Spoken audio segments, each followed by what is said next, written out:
हाय दोस्तों, आप सबको मेरे चैनल मैथमेटिक्स आइडिया पर स्वागत है। यह वीडियो इंग्लिश में भी उपलब्ध है। This video is also available in English. आज हम वर्कशॉप सेशन 8 हैं, वर्कशॉप सेशन 8 पर हैं, ठीक है ना। और किसके ऊपर आधारित है ये वर्कशॉप सेशन 8? वर्कशॉप सेशन 8 जो है वो आधारित है area of triangles and minus and cofactors. ठीक, तो workshop session 8 for the matrices, ठीक है ना। ये किसके ऊपर आधारित है? Area of the triangle, minus and cofactors, ठीक है। तो आज हम क्या करेंगे, एनसीईआरटी के एक्सरसाइज प्रॉब्लम को सॉल्व करेंगे। माइनस और कोफैक्टर्स कैसे निकालते हैं मैंने डिटेल्ड एक्सप्लेनेशन क्लास में बताया है, आप जा करके पहले वो देखिए, ठीक है ना। मैं चाहता हूं कि पहले इस वर्कशॉप सेशन से आने से पहले आप जा करके वो डिटेल्ड एक्सप्लेनेशन क्लास देख करके आए, ठीक है। इस क्लास में हम पहले कुछ प्रश्नों का हल जो एरिया ऑफ ट्राइंगल्स के बेस्ड में है उसको करेंगे और फिर उसके बाद हम करेंगे माइनर एंड कोफैक्टर्स, ठीक है।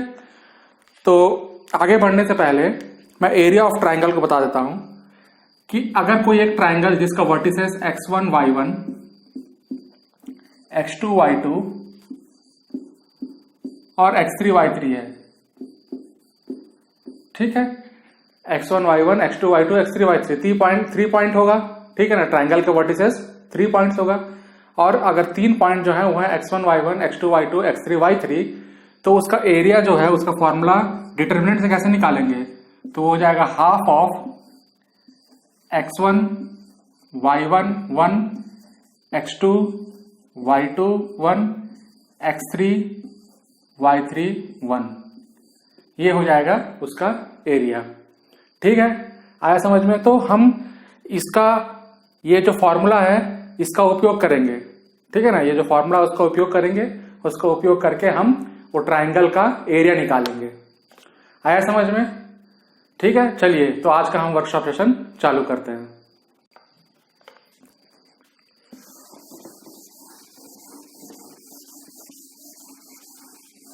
अब हम चलते हैं पहले प्रॉब्लम पर।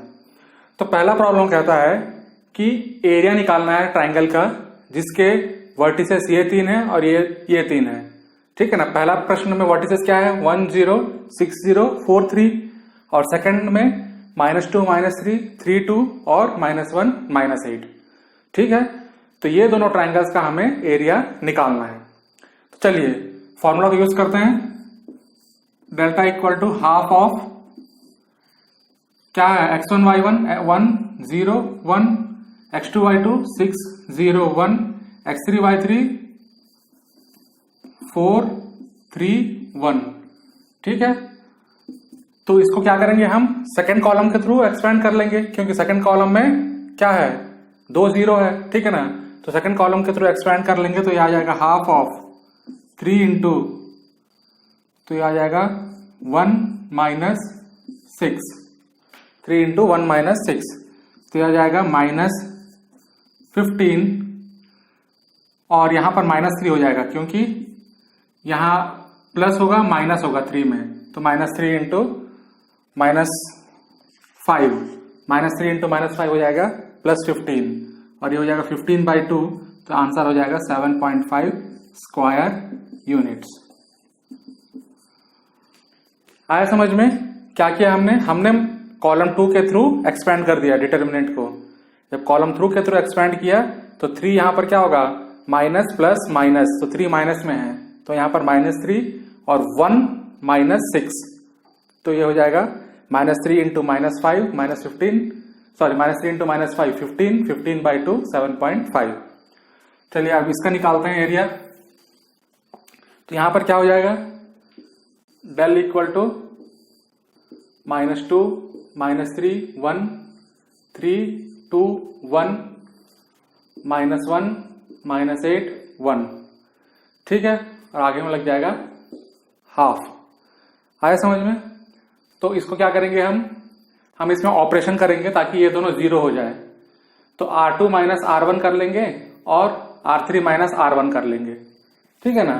तो R2 -R1 और R3 -R1 करेंगे तो ये हो जाएगा -2 -3 1 5 5 0 और R3 माइनस R1 करेंगे तो यहाँ आ जाएगा 1 और यहाँ आ जाएगा -5 और ये हो जाएगा 0।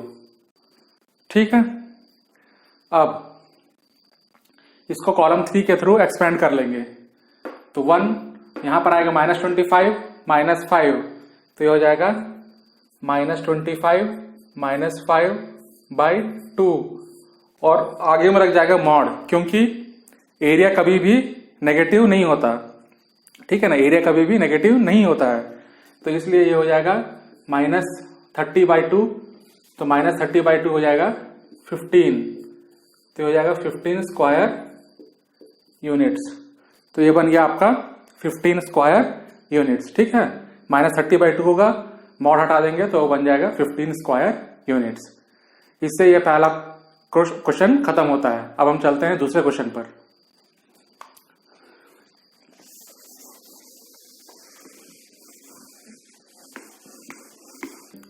तो अब चलते हैं हम दूसरे प्रॉब्लम पर।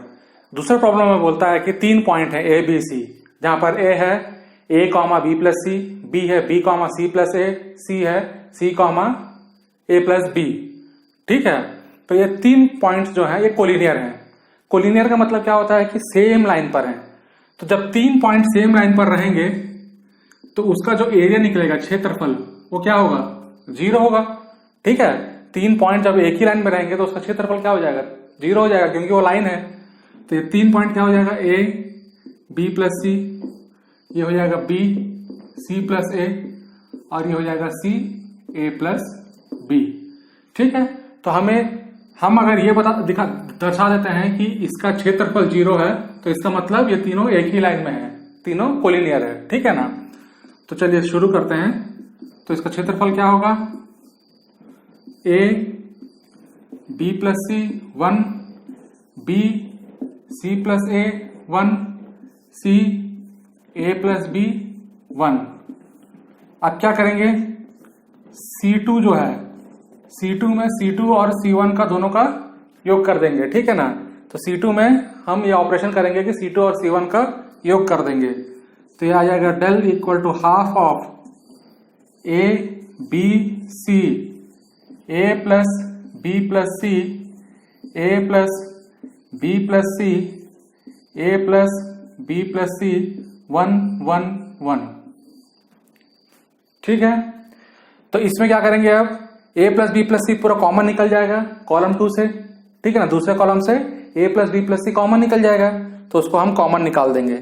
तो यहां पर आएगा आपका, फिर यहां लिखता हूं मैं, A + B + C/2 और यहां आ जाएगा आपका A B C 1 1 1 1 1 1। ठीक है, उसके बाद इसमें हम डिटरमिनेंट का प्रॉपर्टी यूज करेंगे। डिटरमिनेंट का वह प्रॉपर्टी कि कोई भी अगर 2 रो और 2 कॉलम बराबर हो या समान हो, ठीक है ना, कोई भी 2 रो या 2 कॉलम अगर समान होता है तो उसका डिटरमिनेंट हमेशा 0 होता है। तो इसका डिटरमिनेंट क्या हो जाएगा? 0, डेल्टा = 0। ठीक है, तो इसका मतलब एरिया जो क्षेत्रफल है वो 0 आ गया। 0 आ गया, इसका मतलब ये तीनों क्या है? कोलिनियर है। ठीक है, आया समझ में? इससे ये दूसरा प्रश्न खत्म होता है। अब हम चलते हैं तीसरे प्रश्न पर।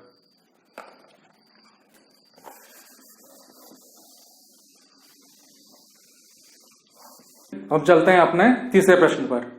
तो तीसरा प्रश्न कहता है कि K का मान ज्ञात करना है अगर ट्राइंगल का एरिया 4 स्क्वायर यूनिट है। ठीक है ना, ट्राइंगल का एरिया कितना है? 4 स्क्वायर यूनिट। और वो ट्राइंगल के वर्टिसेस क्या है? K, 0, 4, 0 और 0, 2। तो चलिए शुरू करते हैं। ½ ऑफ K 0 1 4 0 1 0 2 1, इसका एरिया है 4। ठीक है, इसका एरिया कितना है? 4 है।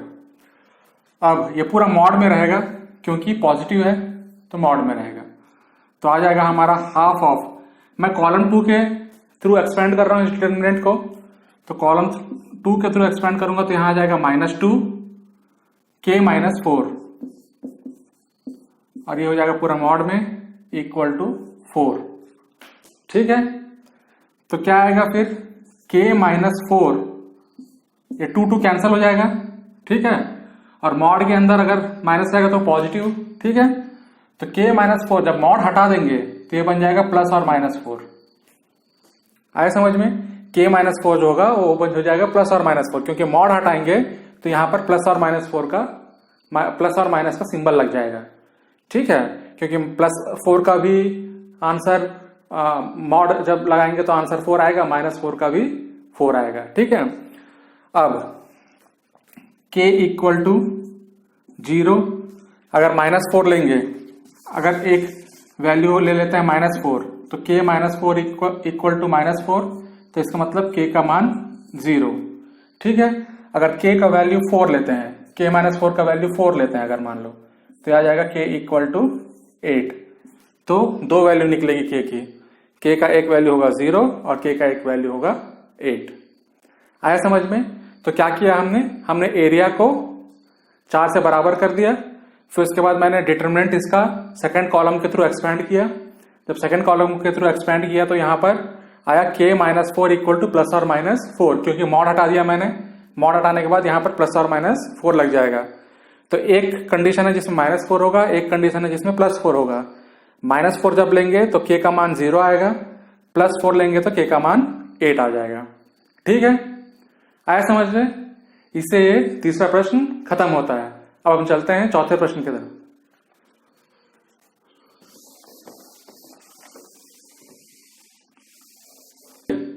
इस प्रश्न में कहता है कि हमें 1 और 2.12 और 36 को ज्वाइन करते हुए लाइन के इक्वेशन निकालना है। तो इक्वेशन किस में होगा? x और y में होगा, ठीक है। लाइन का इक्वेशन x और y में होगा, ठीक है। तो लाइन जो है 1, 2 और 3, 6, तो 2 पॉइंट है। एक पॉइंट है 1, 2 और एक पॉइंट है 3, 6। ये दोनों को ज्वाइन करता हुआ जो लाइन है, इसका हमें इक्वेशन निकालना है, ठीक है। तो चलिए मैं एक मान लेता हूं, एक और कोई पॉइंट होगा जिसका कोऑर्डिनेट होगा x, y, ठीक है। वो इस लाइन पे रहेगा। वो x, y कहीं भी हो सकता है, उधर बीच में या फिर इस तरफ, कहीं पर भी। तो मैं एक पॉइंट ले लेता हूं x, y। जब ये तीनों कोलिनियर होंगे तो उसका एरिया 0 होगा, ठीक है ना, क्योंकि हमें डिटरमिनेंट्स यूज करके इसका इक्वेशन निकालना है। तो डिटरमिनेंट्स को यूज करके कैसे निकालेंगे कि ये तीनों पॉइंट का एरिया क्या होगा? 0 हो जाएगा, ठीक है ना। तो वही हम यूज करेंगे। तो 0 equal to half of 1, 2, 1, 3, 6, 1 x, y, 1, ठीक है। 1, 2, 1, 3, 6, 1 और x, y, 1, ये इसका एरिया हो जाएगा और वो 0 होगा। अब क्या करेंगे? 0, 0 बना लेंगे ये दोनों को। तो R2 - R1 और R3 - R1 कर लेंगे। तब क्या हो जाएगा? 1, 2, 1, यहां हो जाएगा 2, 4, 0, x - 1, y - 2, 0। आया समझ में? अब कॉलम 3 के थ्रू मैं एक्सपेंड कर रहा हूं। जब कॉलम 3 के थ्रू एक्सपेंड करूंगा तो आएगा मेरा twice of y - 2 minus 4 times of x - 1 equal to 0, ठीक है। तो यह हो जाएगा 2y - 4x - 4 + 4 इक्वल टू 0। तो यह हो जाएगा 2y equal to 4x, -4 + 4 cancel हो जाएगा। तो आ जाएगा आपका y इक्वल टू 2x। तो लाइन का इक्वेशन बना y इक्वल टू 2x। तो हमने क्या किया? हमने एक पॉइंट लिया x, y, ठीक है ना, जो इस लाइन में लाई करेगा, जो उस लाइन में बैठेगा। तो उस 3 पॉइंट्स को लेकर के, उन 3 पॉइंट्स को लेकर के 1, 2, 3, 6 और x, y को लेकर के हमने उसका एरिया 0 के इक्वल कर दिया। उसके बाद हमें उसका लाइन का इक्वेशन मिल गया, ठीक है। आया समझ में? इससे यह चौथा प्रॉब्लम खत्म होता है। अब हम चलते हैं 5वें प्रॉब्लम पर।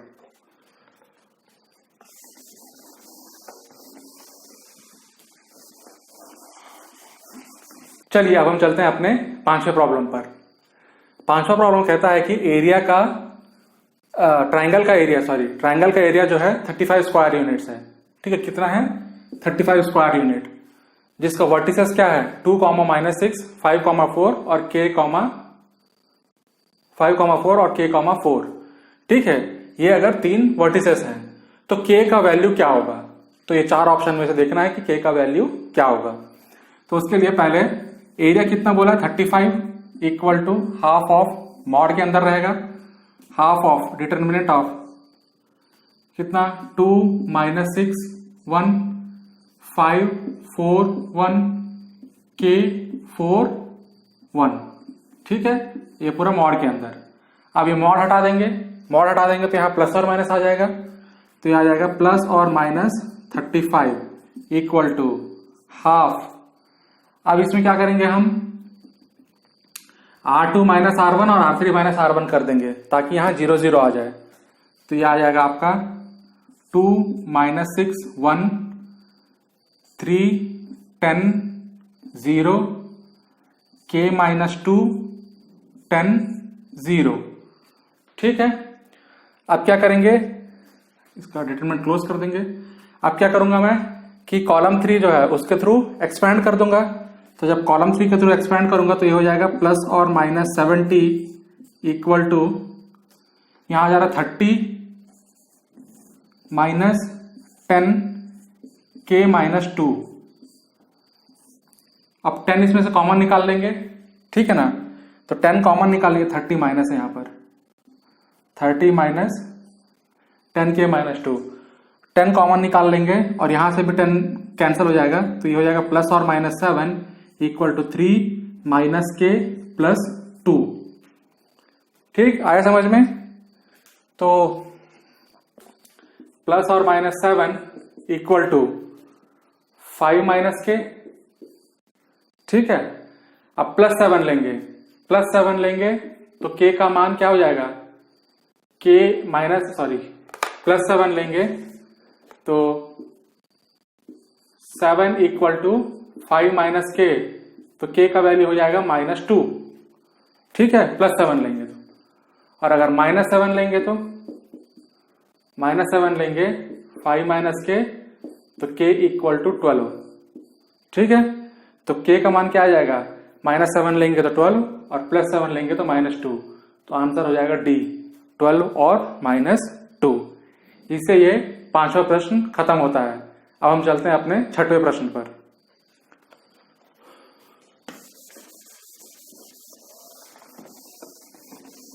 अब हम चलते हैं अपने 6वें प्रॉब्लम पर। तो 6वां प्रॉब्लम कहता है कि इसका माइनर और कोफैक्टर निकालना है। ठीक है, इस डिटरमिनेंट का माइनर और कोफैक्टर निकालना है। तो M11 क्या हो जाएगा इसके लिए? M11 के लिए फर्स्ट रो और फर्स्ट कॉलम निकाल देंगे तो बचा क्या? 3, तो बन जाएगा 3। M12 के लिए फर्स्ट रो सेकंड कॉलम निकाल देंगे तो बचेगा 0। M21 के लिए सेकंड रो और फर्स्ट कॉलम निकाल देंगे तो बचेगा -4। और M22 के लिए सेकंड रो और सेकंड कॉलम निकाल देंगे तो ये बच गया 2। अगर आपको माइनर्स और कोफैक्टर समझने में कोई भी परेशानी हो रही है तो मैं चाहता हूं कि आप जाकर के पहले मेरा डिटेल्ड एक्सप्रेशन क्लास देखें जिसमें कि मैंने माइनर्स और कोफैक्टर समझाया है। ठीक है ना? चलिए अब हम चलते हैं C11 में, कोफैक्टर। कोफैक्टर और माइनर के बीच का डिफरेंस क्या होता है कि कोफैक्टर जो होता है माइनर का -1 to the power of i + j होता है। ठीक है, -1 to the power of i + j। तो i और j क्या है वहां पर? ये कॉलम नंबर और रो नंबर और कॉलम नंबर है। i रो नंबर है और j कॉलम नंबर है। तो यहां पर 1 1 है तो ये पॉजिटिव हो गया, -1 to the power of i + j, तो ये 3 हो जाएगा। वैसे ही C12 माइनर का नेगेटिव होगा तो -0 मतलब 0। C21 इसका नेगेटिव हो जाएगा तो 4। C22 M22 के बराबर होगा, ठीक है ना, क्योंकि -i to the power of i + j positive, तो ये हो जाएगा 2। तो ये बन गए इसके माइनर्स और कोफैक्टर्स। ठीक, तो इससे ये 6वां प्रश्न खत्म होता है। अब हम चलते हैं 7वें प्रश्न पर।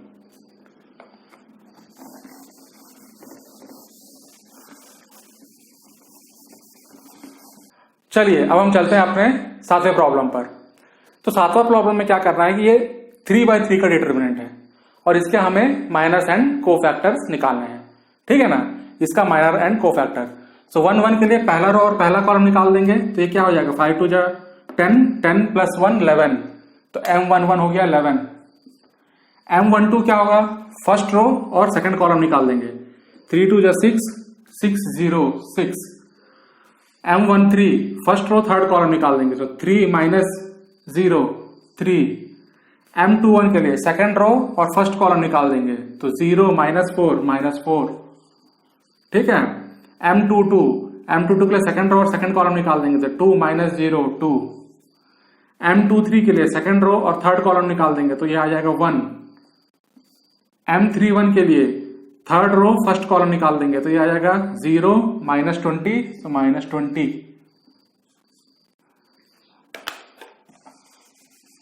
Minus 20।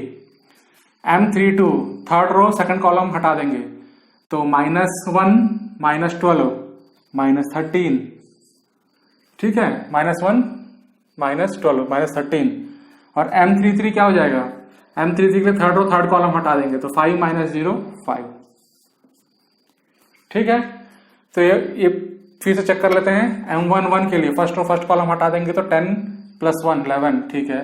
M12 first row second column 6। M13 first row third column 3। M21 second row first column -4।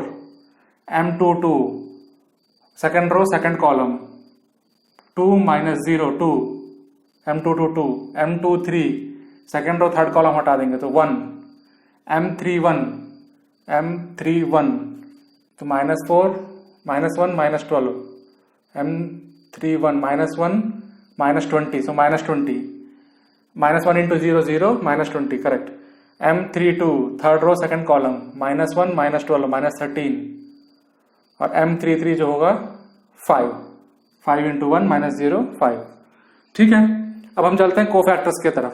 तो कोफैक्टर्स में क्या होता है, cofactor equal to -1 i plus j minor. तो -1 i प्लस जे पहले के लिए पॉजिटिव, तो कोफैक्टर में माइनर दोनों बराबर होगा।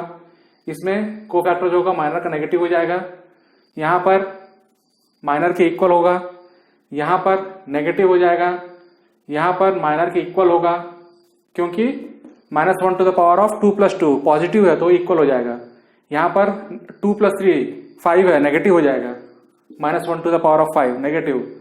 यहां 3 + 1 पॉजिटिव, तो -20। कोफैक्टर और माइनर बराबर हो जाएंगे, तो ये हो जाएगा -20।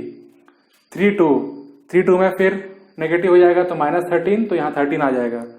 और 3 में पॉजिटिव, तो ये 5 हो जाएगा। ठीक है, आया समझ में। इससे यह 7वां प्रॉब्लम खत्म होता है। अब हम चलते हैं 8वें प्रॉब्लम की तरफ।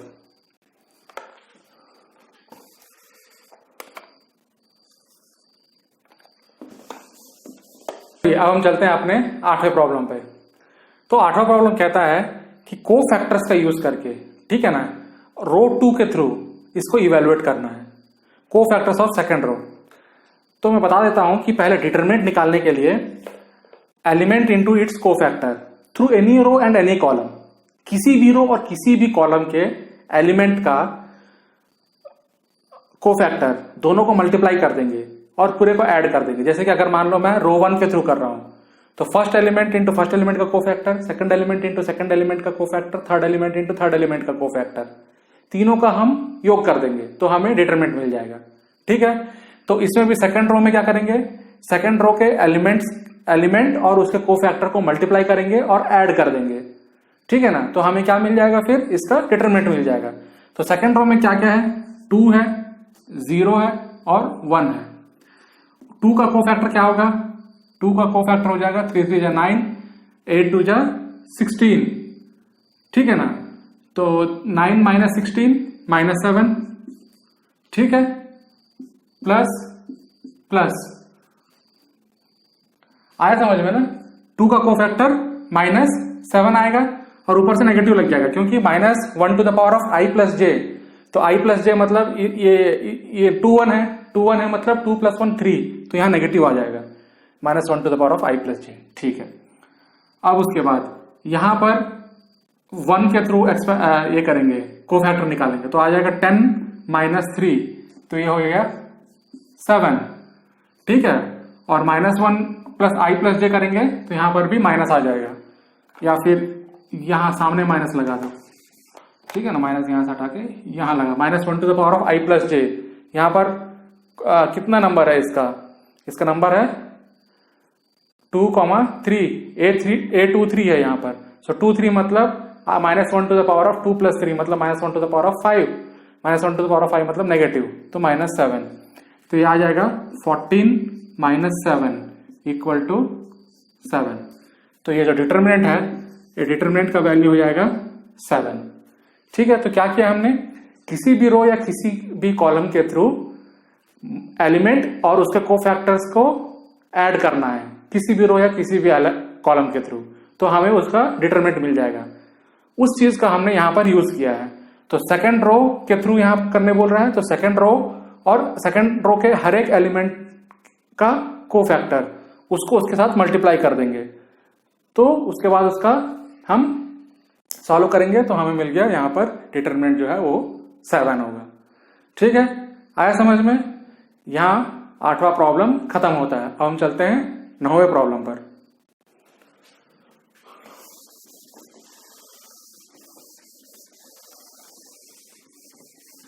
अब हम चलते हैं अपने 9वें प्रॉब्लम में। तो 9वें प्रॉब्लम में क्या बोल रहा है कि डिटरमिनेंट निकालना है थर्ड कॉलम के थ्रू। ठीक है, थर्ड कॉलम के थ्रू जो एलिमेंट्स हैं उसके कोफैक्टर्स को यूज करके उसका डिटरमिनेंट निकालना है।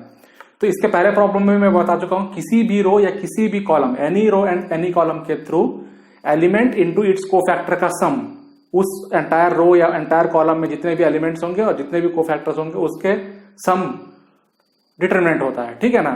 तो थर्ड कॉलम के एलिमेंट्स और थर्ड कॉलम के हर एक एलिमेंट का कोफैक्टर हम निकालेंगे, दोनों का प्रोडक्ट करेंगे और इसका डिटरमिनेंट निकालेंगे। तो इसका डिटरमिनेंट कैसे निकलेगा, पहले yz है, तो yz क्या होगा, yz का कोफैक्टर क्या होगा, z माइनस y। ठीक है, yz positive -1 to the power of i plus j, 3 और 1 है वहां पर। उसके बाद zx के लिए नेगेटिव हो जाएगा, क्योंकि 2 3 है, ये 2 3 है तो नेगेटिव हो जाएगा। नेगेटिव हो जाएगा तो यहां पर आ जाएगा minus of zx z minus x, minus of zx z minus x, और xy जो है पॉजिटिव है तो यहां पॉजिटिव, और इसका हो जाएगा y माइनस x। ठीक है, तो ये आएगा इसका डिटरमिनेंट।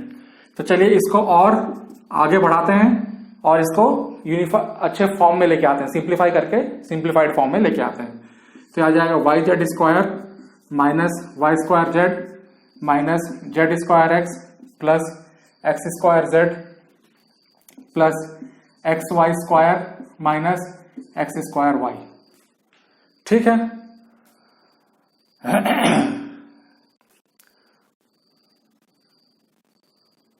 अब ग्रुप कर देते हैं yz स्क्वायर और yx स्क्वायर को, माइनस x स्क्वायर y, तो ये टर्म हो गया और ये टर्म हो गया।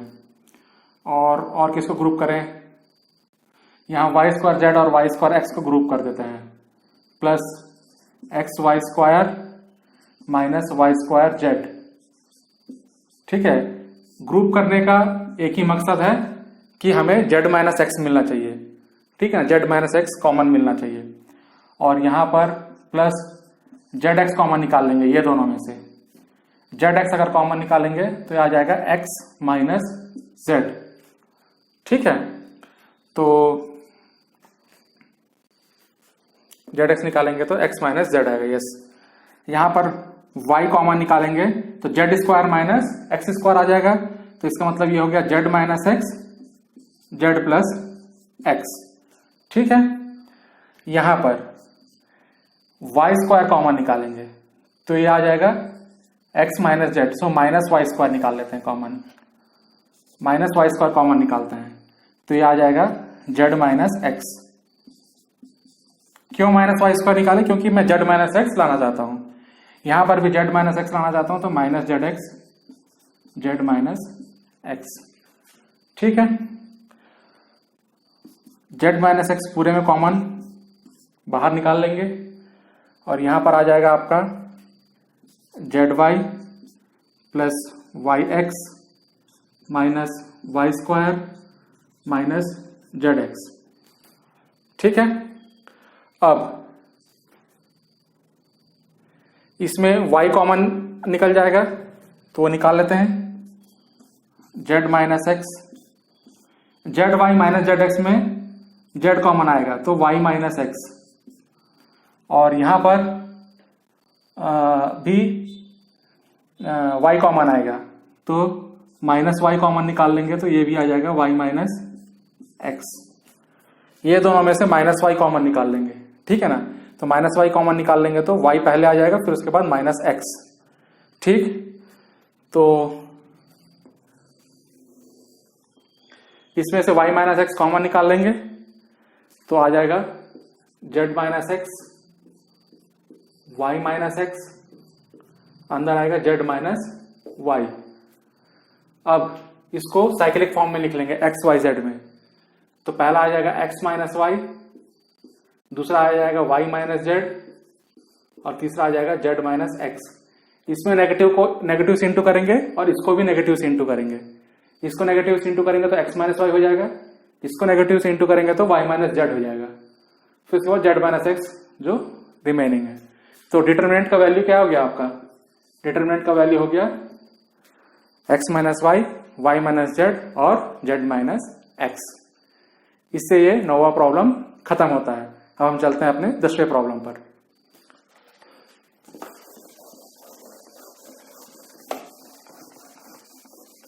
अब हम चलते हैं अपने 10वें प्रॉब्लम पर। 10वां प्रॉब्लम कहता है कि अगर A एक मैट्रिक्स है जिसका एलिमेंट्स है A11, A12, A13, A21, A22, A23, A31, A32, A33। अगर ये A मैट्रिक्स है और कैपिटल AIJ, तो ये AIJ के फॉर्म में है, ठीक है ना। IJ मतलब I मतलब रो नंबर और J मतलब कॉलम नंबर, ठीक है ना। A33, ठीक है, J मतलब कॉलम नंबर, और स्मॉल AIJ जो है एलिमेंट है और कैपिटल AIJ वो क्या है? वो उसका कोफैक्टर है। तो फिर डिटरमिनेंट कौन सा देगा ये चारों में से? ठीक है ना, A, B, C और ये D। तो ये ABCD में डिटरमिनेंट कौन सा है ऑप्शन? तो क्या बताया था मैं इससे पहले कि कोई भी रो और कोई भी कॉलम के थ्रू एक्सपेंड करेंगे तो क्या होगा? Element into cofactor plus element into cofactor उस एंटायर रो या एंटायर कॉलम के, तो वो होता है उसका डिटरमिनेंट। तो चलिए वो चेक कर लेते हैं इसमें होगा कि नहीं। पहला क्या है? A11 मतलब पहला एलिमेंट, A31 मतलब इसका कोफैक्टर, इसका एलिमेंट और इसका कोफैक्टर सही नहीं है तो A ऑप्शन नहीं होगा। C ऑप्शन में देखते हैं, A21 A11 लिखा है तो ये भी नहीं होगा क्योंकि A21 ये एलिमेंट है और कैपिटल A11 इसका कोफैक्टर है, तो फिर ये भी नहीं होगा। अब चलते हैं B में A11 है, कैपिटल A11 है, तो मतलब ये एलिमेंट और उसका कोफैक्टर सही है। दूसरे में जाते हैं तो A12 और A21 है, A12 ये एलिमेंट है और A21 इसका कोफैक्टर है, कैपिटल A21, तो दोनों मैच नहीं कर रहा है तो B भी नहीं होगा। D में चलते हैं, D में क्या है? A11, A21, A21, A31 और A31 आया समझ में? तो जो एलिमेंट है उसका कोफैक्टर है। और देख लेते हैं कौन से कॉलम के थ्रू ये एक्सपैंड हुआ है। ये कॉलम नंबर 1 के थ्रू एक्सपैंड हुआ है। फर्स्ट कॉलम का पहला एलिमेंट A11, फिर उसके बाद उसका कोफैक्टर कैपिटल A11, फिर उसके बाद A21 एलिमेंट, उसके बाद उसका कोफैक्टर कैपिटल A21 और A31 एलिमेंट और उसके बाद उसका कोफैक्टर कैपिटल A31। तो आंसर इसका होगा डी इसका डिटरमिनेंट देगा। ठीक है, इससे ये 10वां प्रॉब्लम खत्म होता है और आज का क्लास भी यहां पर खत्म होता है। अगर आपको यह वीडियो पसंद आए तो please press like, share and subscribe and do comment. और आगे के प्रश्नों के लिए मेरे वर्कशॉप सेशन से बने रहिए। Thank you.